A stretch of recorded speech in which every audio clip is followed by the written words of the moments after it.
As the earth shook, it took this tower in Thailand to the ground.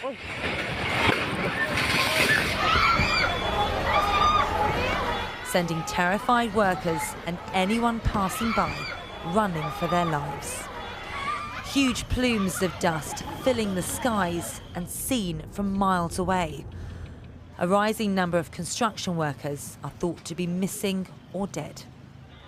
Within hours, the Thai Prime Minister visiting the site as they search for survivors. The building in Bangkok, which was under construction, is one of many that has fallen, flattened and caused fear across Thailand's capital. A state of emergency has been declared, evacuation orders issued. Everyone is out of the buildings. I think, all the high-rise buildings have been evacuated. People are just out on the street. Some people were half-dressed, no shirt on or no shoes. For a split second, I did think, should I go under the table?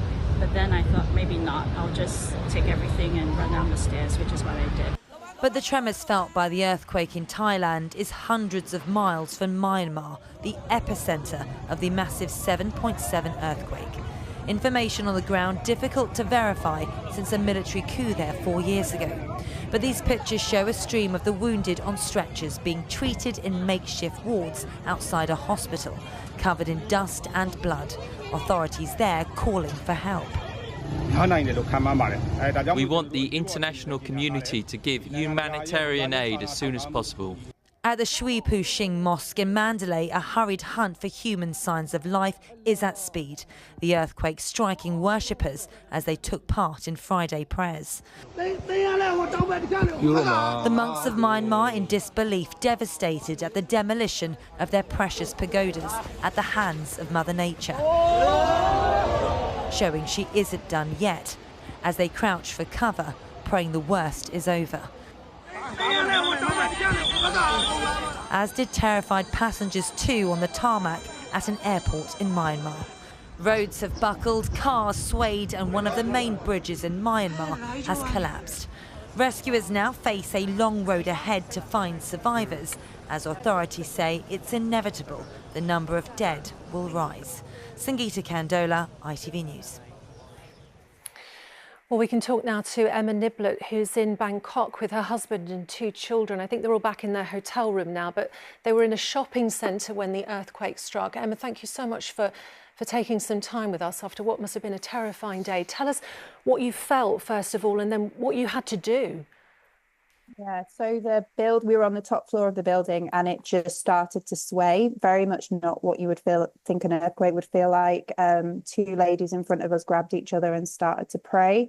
And then the sirens started, people started screaming, plaster fell off the walls, and then just everyone started running just in that moment as the building was just swaying around. And you had to grab your children, didn't you? I mean, they're very young. This must have been a terrifying experience for them. Yeah, they're 6 and 8. They said it was very much what they felt they'd practiced for in school with the fire alarms. We grabbed them. I took my shoes off so I could run faster, and we just started running down the car park, the 8 floors of the car park to the bottom. So they were really great the whole way through. And then when you got outside of that shopping centre, what did you see when you got outside? What was the scene out there? Thousands of people were pouring from the high-rise buildings into the park, just at the bottom on the ground floor. It was really, really well organised, though. People were really respectful. Nobody was pushing, but there was a lot of scared people, a lot of crying, a lot of hugging.